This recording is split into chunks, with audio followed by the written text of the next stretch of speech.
అందరికీ శనార్థులు మంచిగున్నారల్లా నేను వచ్చేసిన ఇయాల సుతం ఖతర్నాక్ వార్తలు పట్టుకొచ్చిన ఇంకెందుకు ఆలస్యం మొదలు పెద్ద వార్తలు చూద్దాం పారి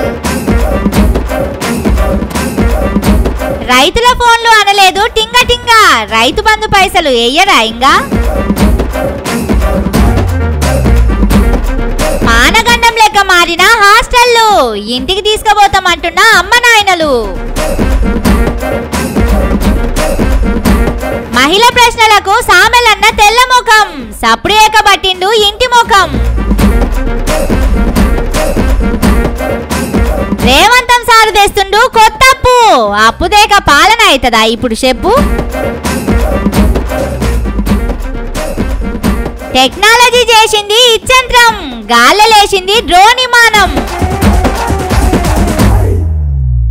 మన పెద్ద మనుషులు ఏం చెప్పిర్రు మాట ఆడరాదు ఆడి తప్పరాదు అన్నారు అంటే ఏదైనా మాట ఆడేటప్పుడే అంటున్న మాట నిలబెట్టుకుంటామా మనతోటి అవుతుందా కాదా అని లెక్కలేసుకోవాలి ఇచ్చిన బాణాన్ని ఎట్లయితే వెనకకు గుంజలేమో ఇచ్చిన మాటను సుతం వెనకకు తీసుకోలేము ఏడాది కిందట ఇచ్చిన మాట ఇంకా ఆడనే ఉన్నది ఆ మాట ఏందో దాని ముచ్చటేందో ఆసుకుందాం పారి ఓట్ల కోసం వచ్చినప్పుడు రాజకీయ నాయకులు జనాలకు హామీలతోటి ఆశలు పెట్టుడు కామనే అయితే ఆ హామీలు నిజం చేయనికే శాతనయ్యేటట్టు చూసుకోవాలి నరం లేని నాల్కనే కదా అని అడ్డగోలిగా హామీలు ఇచ్చి అవి తీర్చమని అడిగితే అట్లెట్లా అని తప్పించుకో చూస్తే జనం ఊకోరు ఇగో మీరే ఇనుర్రి అప్పట్ల రేవంతం సారు రైతు బంధు గురించి ఏం చెప్పిండో డిసెంబర్ 10 నుంచి మీ ఖాతాలలో రైతు బంధు పథకంలో మీ పైసలు టంగ పడతాయి ఇన్నర్ కదా మంచిగా ఇన్నర్ కదా ఏమన్నాడు సారు డిసెంబర్ 10 తారీఖు నాడు మీ ఖాతాలల్లా రైతు బంధు పైసలు పడుడు ఖాయం గీ దాన్ని ఎవ్వరు ఆపలేరని మూతి ముంగట ముఖం పెట్టుకొని గట్టిగా చెప్పిండు కానీ ఇప్పుడు ఆ మాట ఇచ్చి ఏడాది అయిపోయింది 2023 సంవత్సరంలా డిసెంబర్ 10 తారీఖు పోయింది 2024లా డిసెంబర్ 10 తారీఖు సుతం అయిపోయి 24 గంటలు అవుతున్నది కాంగ్రెస్ పార్టీ తల్లి సోనియమ్మ మేడం పుట్టినరోజు నాడు రైతుల అకౌంట్లల్లా రైతు బంధు పడుతుంది కావచ్చు అనుకొని ఎదురు చూసిర్రు రైతులందరూ కానీ అకౌంట్ల రైతు బంధు పైసలు పడలేదు ఫోన్లు టింగు టింగు అనలేదు టంగు టంగు అనలేదు డిసెంబర్ 10 అయిపోయింది ఇయాల డిసెంబర్ 11 సారు చెప్పిన మాట లెక్కలు చూసుకున్నా మొత్తం 2 డిసెంబర్ 10 తారీఖులు అయిపోయినాయి రైతుల ఫోన్లు మాత్రం టింగ టింగ అనలేదు ఓరెక్క ఫోన్లు గిట్ల సైలెంట్ పడ్డాయా అని రైతులు ఫోన్లు చెక్ చేసుకుంటే అంత మంచిగానే ఉన్నదట ఓ రేవంతం సారు జరగా రైతు బంధు పైసలట ఏసే కట్క వత్తరాదు రైతులు టింగ టింగ చప్పుడు కోసం ఎదురు చూస్తున్నారు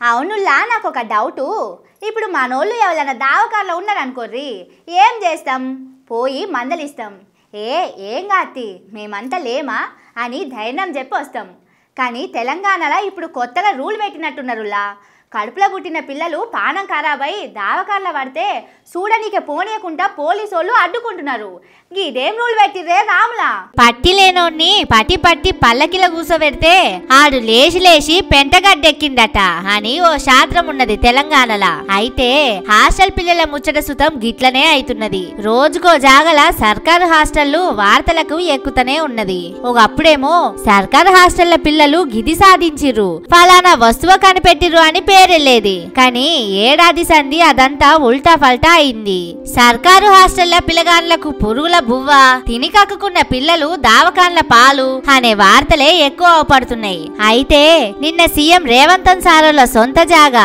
ప్రస్తుత వికారాబాద్ జిల్లాల సర్కారు గురుకులం హాస్టల్ పిల్లలు మధ్యాహ్నం హాస్టల్ బువ్వ తిని కక్కుకున్నారు కడుపంతా నొస్తున్నదని కాళ్ళు చేతులు వణుకుడు పెడుతున్నాయని ఏడుస్తుంటే దన్నుమని వాళ్ళని తీసుకుపోయి సర్కారు దావకాన్ల షరీక్ చేసిండ్రు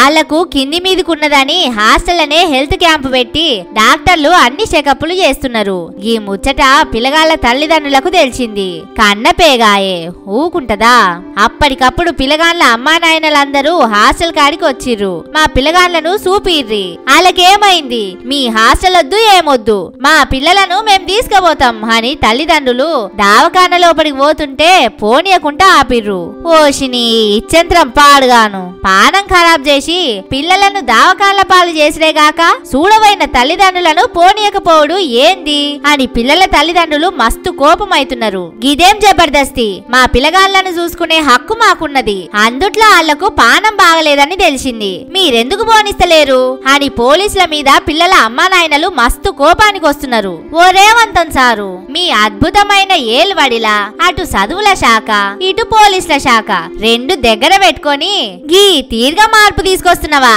గిట్లని తెలిస్తే నిన్ను గీందాకా రానియకపోదుముగా అని అంటున్నారు జనాలు.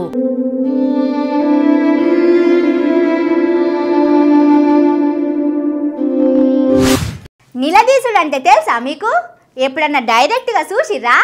మందిలో నిలబెట్టి అప్పుడేమన్నారు ఇప్పుడేం చేస్తున్నారు, ఏంది మీ కథ అని ఒక మహిళ ఎమ్మెల్యేను నిలబెట్టి నీళ్లు దాపించిందుల్లా.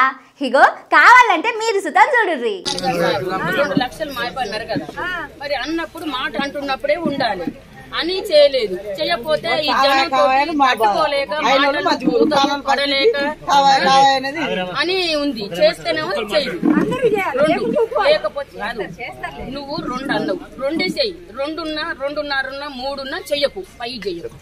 అబ్బా ఏమన్నా అడిగిందా? గీ అక్క ఎవలో గాని కంత మీద తుపాకీ పెట్టి వేల్చినట్టే బుల్లెట్ల లెక్కనే వేసింది పోర్రి ఒక్కొక్క ప్రశ్న. ఆ అక్క అడుగుతున్న ప్రశ్నలకు షేయిపాటి ఎమ్మెల్యే మందుల సామెలన్నకు ఏం చెప్పాలో తెలియక ఎట్లా నీళ్లు నములుతున్నాడో చూడుర్రి. ఒక్కొక్కరు చెప్పి 2 లక్షల వరకు ఏదో టెక్నికల్ ప్రాబ్లమా ఏదో ఉంటే దాన్ని కూడా సరి చేసి మొన్న 2,278 ఆ పైసలను జమ కాగానే మీ అకౌంట్లో 2 లక్షల రుణమాఫీ అంటిరి. ఎంతమందికి చేసిర్రు? చెయ్యలేమని తెలిసి ఓట్లప్పుడు ఎందుకు ఆశ పెట్టిర్రు? కొంతమందికి చేసి కొంతమందికి చేయకపోతే ఎట్లా? వాళ్ళు ఎట్లా కలవాలి? కోట్ల మంది రైతులు మీ మాటలను నమ్మి ఓట్లేసిర్రు. ఓట్లయిపోయినాక మీరు ఇట్లా రైతుల నోట్ల మన్ను కొడతారా అని అమ్రవుచ్చుకున్నదనుకో రాదురి. ఆ అక్క అడుగుతుంటే ఎమ్మెల్యే సామలన్న ఎమ్మటున్న కొంతమంది ఆగమ్మా జరాగరాదు అని అదరగొట్ట చూసిర్రు. కానీ ఆమె అస్సలకే అదర్లే. ఇది తెలంగాణ గడ్డ, అదురు కొడితే అదరదు, బెదరగొడితే బెదరదు. ఇవాళ ఈ ఒక్క అక్కనే కావచ్చు, రేపు ఇంకా చాలా మంది అక్కలు చెల్లెన్లు ప్రశ్నలేస్తారు. ఓ షేయిపాటి ఎమ్మెల్యే సార్లు, మీకు అంత నమ్మకం కొట్టకపోతే జరా ఒకసారి ఊర్లలోకి రారి అని పిలుస్తున్నారు జనాలు.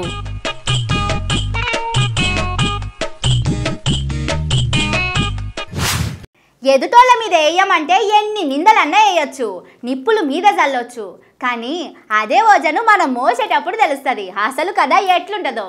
ఇగో ఇప్పుడు మన ముఖ్యమంత్రి రేవంతన్ సార్కు గదే అనుభవం అవుతున్నది. గా ముచ్చటేందో చూద్దాం పార్రి. చెప్పేయి నీతులు తొవ్వేటి గోతులన్నట్టే ఉన్నది పోర్రి మన ముఖ్యమంత్రి రేవంతన్ సార్ ముచ్చట. శుద్ధులు చెప్పమంటే నీతి వాక్యాలు ఒలియమంటే అందరికంటే ఫస్ట్ ప్రైజ్ రేవంతన్ సారే గెలుచుకుంటాడు కావచ్చు. కావాలంటే ఈ వీడియో చూడుర్రి. ఈ భూములు అమ్మొద్దు, ఒకవేళ ఈ భూములను అమ్మితే భవిష్యత్తులో ప్రజల అవసరం కోసం ఏదైనా నిర్మించాలన్నా. ఇన్నారు కదా, అందరికి మంచిగా అర్థమైందా? కావాలంటే మళ్ళొకసారి ఇనుర్రి.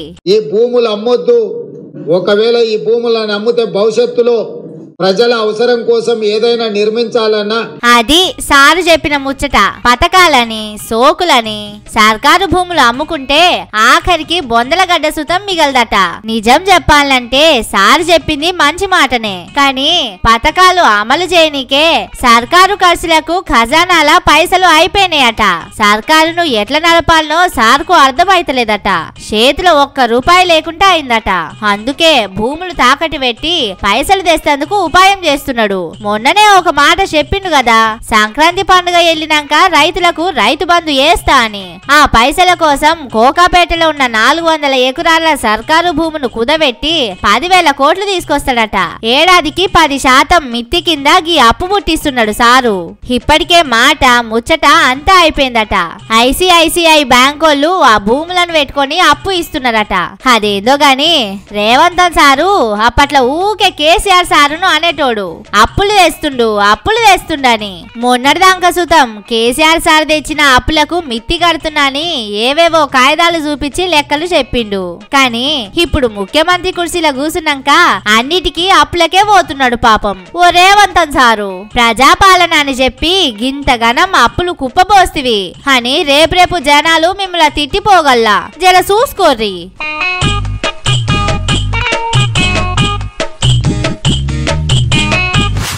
కృషి ఉంటే మనుషులు ఋషులవుతారు, మహాపురుషులవుతారు,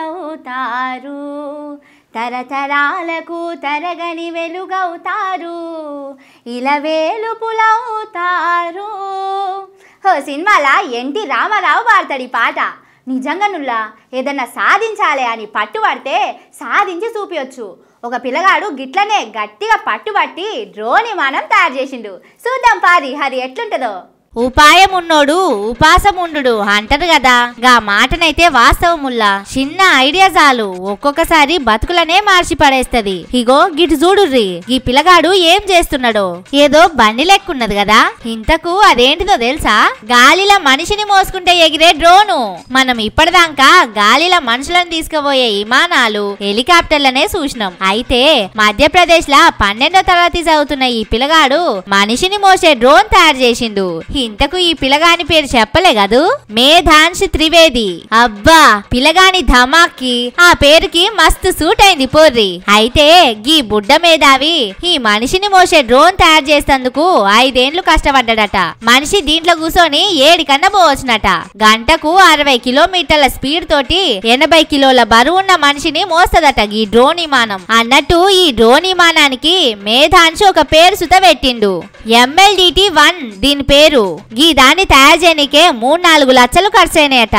ఈ టెక్నాలజీ తోటి రోజు రోజుకు ఇచ్చింద్రాల మిషన్లు కనిపెడుతున్నారు. 4-5 లక్షలు పెడితే ఈ మేధాంశు తయారు చేసిన డ్రోన్ విమానం కొనుక్కోవచ్చు.